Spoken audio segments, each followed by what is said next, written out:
Bismillahirrahmanirrahim. Assalamualaikum warahmatullahi wabarakatuh. Alhamdulillah, kita bertemu lagi di channel kelas mengaji ini. Saya doakan kita semua selalu sehat, rezeki dilancarkan, dan kita semakin semangat untuk belajar mengaji ini. Dan pada hari ini pembahasan kita yaitunya tentang perbedaan antara matsilah qasirah dan matsilah tawilah. Jadi kalau kita ingin tahu perbedaan di antara dua mat ini, terlebih dahulu kita akan berangkat dari pengertiannya. Jadi, ketika kita bicara perbedaan matsilah qasirah dan matsilah tawilah ini, maka fokus kita adalah pada ha dhamir dan hamzah. Nanti dalam Al-Quran kita akan temukan yang seperti ini, ha dhamir. Ini namanya ha dhamir, yang ini ha dhamir, ini pun ha dhamir.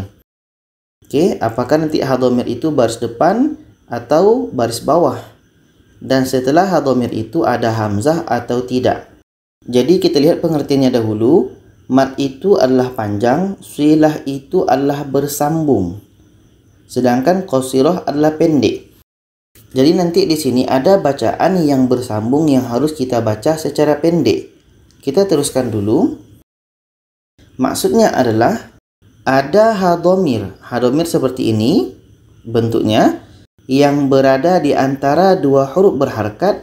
Jadi nanti sebelum ha dhamir dan setelah ha dhamir ini ada huruf yang berharakat, yang berbaris. Dan sesudahnya itu, sesudah ha dhamir itu tidak ada hamzah. Ini poinnya. Jadi maksilah qasirah ini ada ha dhamir, sebelumnya berbaris, dan setelah ha dhamir itu juga berbaris. Dan huruf setelah ha dhamir itu adalah bukan hamzah, maksudnya selain hamzah. Panjangnya berapa? 2 harakat. Dan kita lihat pengertian dari maksilah tawilah. Mat itu panjang, silah itu bersambung, tawilah itu panjang.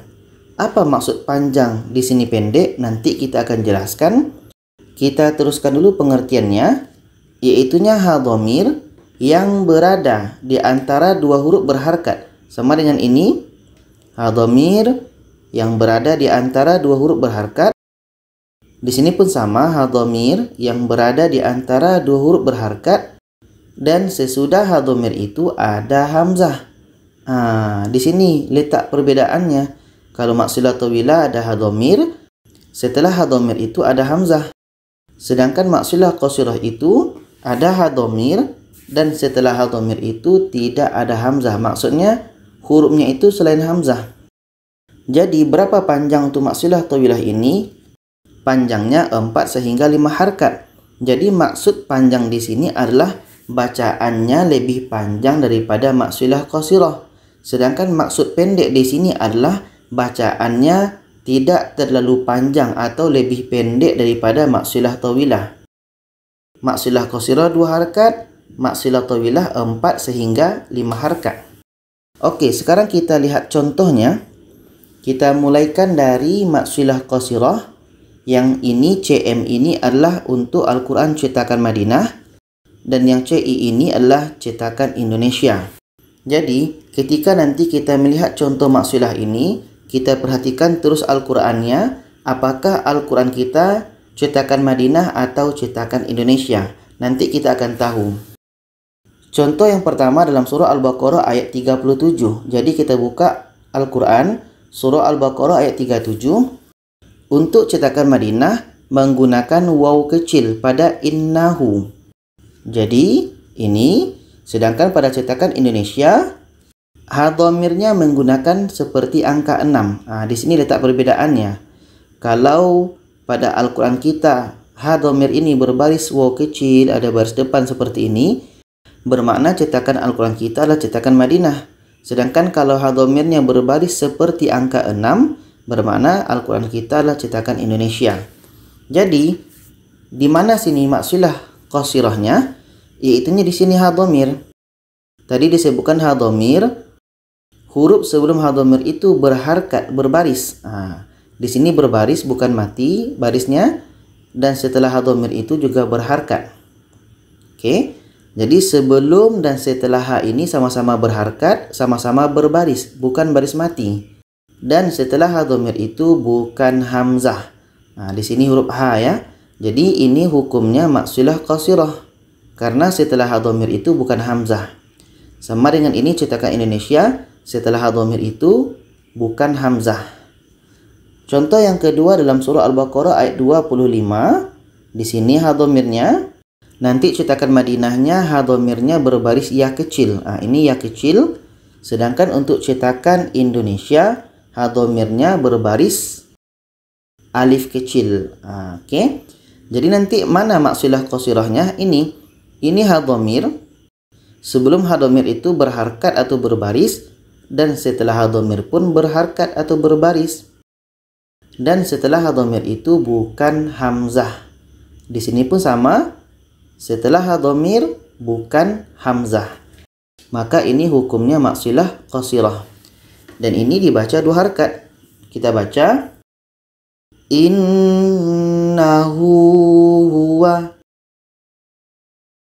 Innahu huwa. Di sini hukumnya maksilah qasirah karena ada hadhamir, setelahnya bukan hamzah. Sama dengan ini, wa utu bihi mutasyabiha. Wa utu bihi mutasyabiha. Jadi setelah hadhamir ini bukan hamzah, bukan hamzah.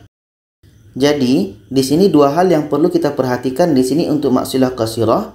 Yang pertama adalah sebelum hadhamir dan setelah hadhamir itu hurufnya berharkat atau berbaris. Oke? Dan setelah hadhamir itu hurufnya bukan hamzah. Itu untuk maksilah qasirah. Dan sekarang untuk maksilah tawilah dalam surah Al-Baqarah ayat 112. Ini untuk cetakan Madinahnya. Dan untuk cetakan Indonesianya seperti ini. Jadi nanti untuk cetakan Madinah ini hadhamir. Dan hadhamir itu sebelumnya berbaris. Sama seperti tadi. Sebelum hadhamir itu hurufnya berbaris, berharkat. Dan setelah hadhamir itu hurufnya berharkat atau berbaris. Jadi sebelum hadhamir itu hurufnya berharkat atau berbaris. Dan setelah hadhamir itu juga berharkat atau berbaris. Maksudnya sebelum hadhamir dan setelah hadhamir itu bukan baris mati. Oke, itu yang pertama. Dan yang kedua adalah setelah hadhamir itu hurufnya ada hamzah. Di sini letak perbedaannya. Di sini hadhamir sebelumnya ada huruf yang berharkat atau berbaris, dan setelahnya ada huruf yang berharkat atau berbaris. Dan setelah hadhamir itu ada hamzah. Di sini kita bisa bedakan. Kalau maksilah tawilah hadhamir itu bertemu hamzah, sedangkan untuk maksilah qasirah itu hadhamir bertemu dengan selain hamzah. Jadi ini kita baca 4 sehingga 5 harkat. Kita baca falahu ajruh. Falahu ajruh. Jadi kalau kita temukan hadhamir setelahnya ada hamzah, maka kita baca 4 sehingga 5 harkat. Contoh yang kedua dalam surah Al-Baqarah ayat 27. Ini untuk cetakan Madinah dan ini untuk cetakan Indonesia. Seperti yang kita sebut tadi, yang pertama kita lihat adalah huruf sebelum hadhamir itu berharkat atau berbaris, dan huruf setelah hadhamir itu berharkat atau berbaris. Dan yang kedua, setelah hadhamir itu ada hamzah. Oke, hadhamir ada hamzah.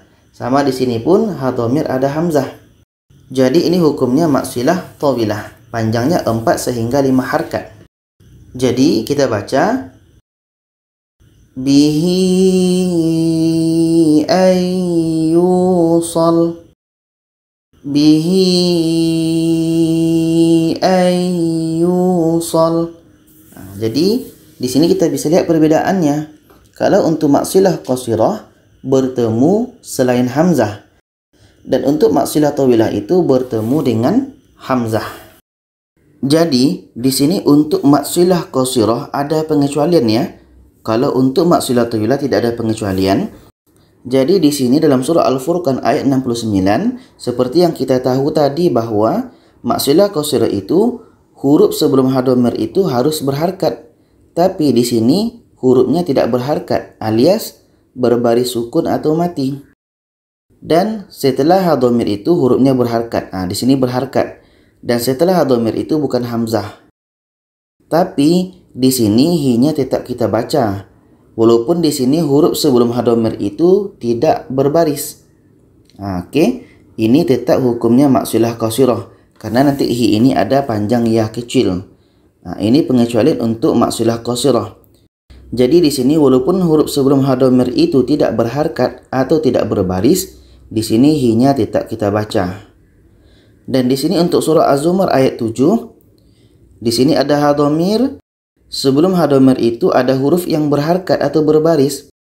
Dan setelah hadhamir itu ada huruf yang berharkat atau berbaris. Dan huruf setelah hadhamir itu bukan hamzah.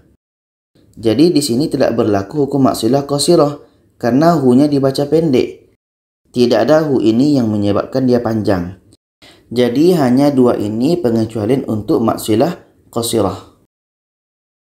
Jadi kesimpulannya adalah untuk mat silah qasirah ini ada hadhamir, sebelumnya ada huruf yang berharkat atau berbaris, setelahnya ada huruf yang berharkat atau berbaris, dan setelah ha itu hurufnya bukan hamzah.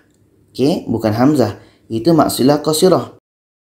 Sedangkan untuk mat silah tawilah ini ada hadhamir, sebelumnya ada huruf yang berharkat, setelahnya ada huruf yang berharkat, dan setelah hadhamir itu hurufnya ada hamzah. Jadi poin besarnya adalah mat silah qasirah itu hadhamir bertemu dengan selain hamzah, sedangkan mat silah tawilah bertemu dengan hamzah. Jadi itulah perbedaan antara mat silah qasirah dan mat silah tawilah. Jadi pembahasan kita pada kali ini yaitunya tentang satu pertanyaan yang masuk di komen, yaitunya tentang apa perbedaan antara mak badal dan mak farku atau mak farki. Jadi di sini sebelum saya menjawabnya, seandainya ada di antara kita pertanyaan-pertanyaan boleh komen di bawah dan insya Allah akan dicoba dibahas pada video-video yang akan datang. Jadi sebelum kita mengetahui apa perbedaan mak badal dan mak farku, terutama kita harus tahu dulu apa pengertian dari mak badal dan mak farku. Sekarang kita lihat pengertiannya dulu. Ya, di sini mak badal dan mak farku. Kita mulai daripada mak badal.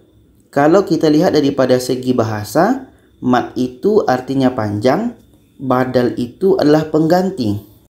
Apa yang diganti di sini? Yaitunya apabila huruf mat terletak setelah hamzah atau bacaan mat yang terdapat pada hamzah.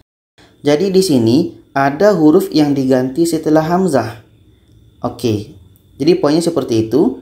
Setelah hamzah itu ada huruf yang diganti. Dan kita lihat simbolnya seperti ini. Jadi ini hamzah, apakah hamzah itu baris atas, baris bawah, baris depan bertemu dengan huruf yang mati, yang mana asalnya adalah hamzah yang mati, tapi ditukar diganti menjadi huruf mat. Apakah alif, waw atau ya? Seperti itu ya.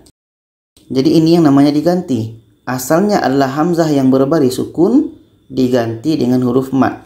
Panjangnya 2 harkat. Setelah itu kita lihat pengertian mak farku. Mat itu adalah panjang, farku itu adalah membedakan. Apa yang dibedakan di sini? Yaitunya ada dibedakan antara hamzah istifham dengan kabar. Jadi ini nanti perginya kepada kaidah bahasa Arab.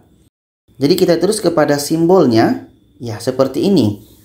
Mak badal, ketika mak badal bertemu dengan tanda tasydid atau syaddah. Mak badal bertemu dengan tanda tasydid. Jadi dari sini kita sudah bisa bedakan kalau mak badal itu adalah hamzah bertemu dengan huruf mat, apakah alif, waw atau ya.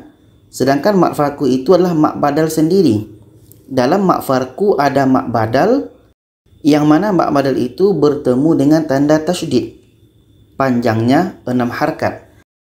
Untuk lebih fahamnya, kita lihat contoh di sini. Kita mulaikan dengan mak badal. Jadi di sini ada saya tampilkan Al-Quran cetakan Madinah dan cetakan Indonesia. Di sini dalam surah Al-Baqarah ayat 8. Kita bisa lihat Al-Quran bagi yang cetakan Madinah. Dan contohnya di sini. Amanna. Di sini ada hamzah bertemu dengan alif. Ini adalah mak badal. Jadi poinnya mak badal ini adalah hamzah. Ada hamzah bertemu alif, atau hamzah bertemu waw mati, atau hamzah bertemu ya mati. Nah, ini mak badal. Dan kita lihat seperti ini. Ya, ini A. Dan contoh untuk Al-Quran cetakan Indonesia seperti ini. Amanna. A-nya nanti seperti ini. Kenapa nggak sama dengan cetakan Madinah? Karena asalnya sama-sama seperti ini. Ini hamzah yang pertama bertemu dengan hamzah yang mati. Jadi nanti hamzah mati ini ditukar kepada huruf mat. Sedangkan untuk cetakan Indonesia, hamzah ini berbaris alif kecil. Ini pun mak badal. Ada hamzah berbaris alif kecil. Kita lihat contoh untuk mak farku, yang mana mak farku ini hanya ada pada 4 tempat dalam Al-Quran. Yang pertama pada surah Yunus ayat 59. Di sini. Di sini mak badalnya. Ini untuk cetakan Madinah ya. Ini mak badal, hamzah bertemu alif, di atasnya ada tanda mat dan bertemu dengan syaddah. Kalau untuk cetakan Indonesianya seperti ini. Ini mak badal, ada hamzah di atasnya ada alif kecil, ada tanda mat disambut dengan tasydid atau syaddah. Jadi di sini kita baca panjang. Jadi di sini kita panjangkan dulu 6 harakat, baru kita sambut dengan huruf syaddah. Kita baca ini. A'udzu billahi minasy syaithanir rajim. Bismillahirrahmanirrahim. Qul Allahu adzina lakum. Qul Allahu adzina lakum. Jadi kita panjangkan dulu 6 harakat di sini, baru disambut dengan huruf yang ada tasydid atau syaddah. Contoh yang kedua dalam surah An-Naml ayat 59 seperti ini, masih kalimat Allah. Ini untuk cetakan Madinah, sedangkan untuk cetakan Indonesia seperti ini. Oke. Ini mak badalnya, ada hamzah bertemu alif, di atasnya ada tanda mat, disambut dengan tasydid atau syaddah. Di sini pun mak badal, ada hamzah di atasnya alif kecil dan di atasnya lagi ada tanda mat, disambut dengan tasydid atau syaddah. Kita baca. Allahu khairun amma yusyrikun. Allahu khairun amma yusyrikun. Jadi kita panjangkan dulu 6 harakat baru disambut dengan tasydid atau syaddah. Dan contoh yang ketiga dan yang keempat pada surah Al-An'am ayat 143 dan 144. Contohnya seperti ini. Di sini ada hamzah bertemu dengan alif, ini mak badal. Di atasnya ada tanda mat, disambut dengan tasydid atau syaddah. Ini untuk cetakan Madinah, sedangkan cetakan Indonesia di sini.